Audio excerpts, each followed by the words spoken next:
You guys want to, Chris? You want to start with yours? Do you have any? Yeah, sure, yeah. I really think it's peripheral, but I thought it was really cool. Incorporated again into the Dreamcast. It's my favorite thing. It's a Seaman controller. It's a little microphone. You kind Oh, of I still talk to have the mine. Seaman. Yeah, it was just it was a peripheral, but it was kind of a controller because you're kind of talking to the thing, and he's talking to you. You're answering him. I thought it was kind of cool.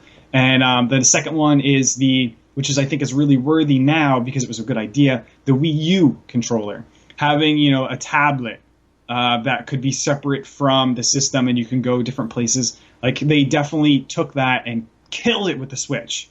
Like the Switch is awesome because you have your tablet, but yet I have a console that goes into my TV. So that whole portable gaming thing is awesome. But I thought the Wii U was kind of leading the way. The Wii controllers, you guys said the microphones or the speakers in the PS4 controller. That was in the Wii. It was crap. Like I remember playing Red Steel and it was like, Oh, what a kill game. the dinosaur, What a like, and you knew who to go terrible after. But that was cool. Like it was fun. It's another 4-party system. That's why the Dreamcast is amazing because it was 4 controllers. You get 4 people. But yeah. Yo, you know what? Imagine if they came out with Dream Phone for the Wii, and you could use the speaker. If they incorporated those type of things, that'd be cool, man. That'd have been great. The Wii controller, the regular Wiimote and nunchuck. For the most part, I cannot stand the Wii at all. I just feel like it was just a huge missed opportunity. But it felt good. It felt pretty good when you played games that it worked with. Being endgame in that system was Skyward Sword. Fantastic implementation of that whole thing. But mind you had to have an upgraded version of the controller to do so. Works good in tennis. All those kind of things were pretty cool. But it was cool that you can turn it sideways. That's something to mention, right? To play old school stuff. Right. But for the most part, like the Wii, just the Wii in general, man.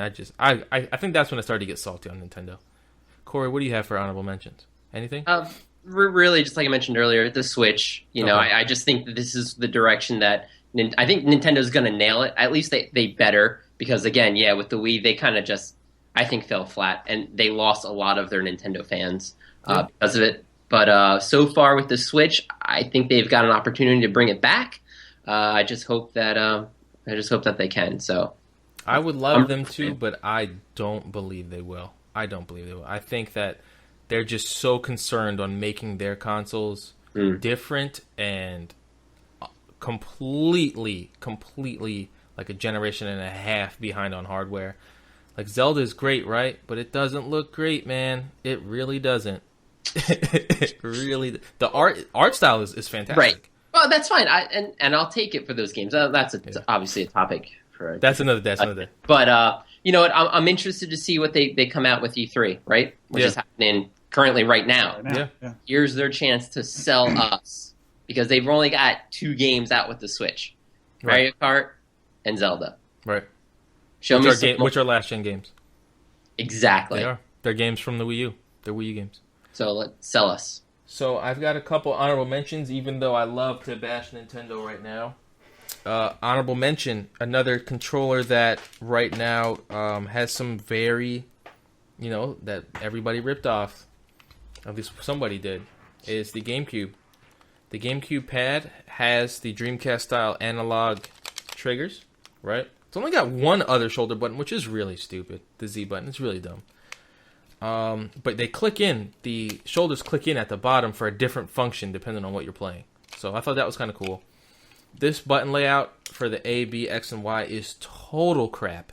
Total crap. The giant A button and the tiny B button. I'm not down for that. But the thing that's interesting about the GameCube pad is it actually has the design that Microsoft has went with the entire time, as far as having the analog sticks being not even with each other, right? And then the D-pad right under the left analog. It's the same thing. So Microsoft looked at this and said, man, this is great. Unfortunately, Nintendo didn't use the C-Stick for anything, like Metroid Prime should have been twin-stick shooter, pretty much. Resident Evil should have been as well, but they didn't. But it's interesting that I think Microsoft thus far has borrowed that this entire time. And it's not something that everybody realizes. It's almost the same controller. Next was the Xbox 360 pad. This really, you know what? I only didn't put this on my list because I didn't want to have 2 different Microsoft pads because it's almost the same.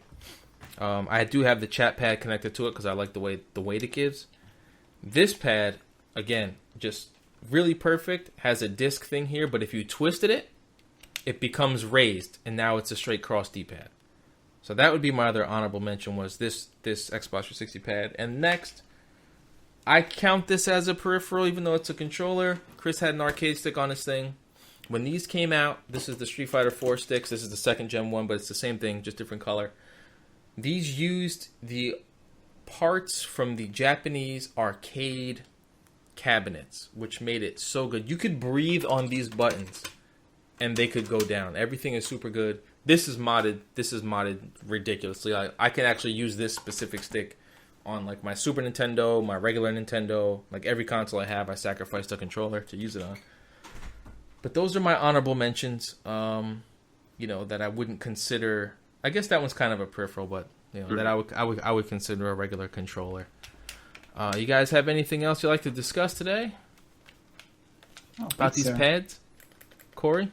I'm just looking forward to E3. Let's see some new pads come out. Yeah, I'm hoping E3 is awesome. E3 for me has totally kind of went down the wrong path because everything is marketing a lie.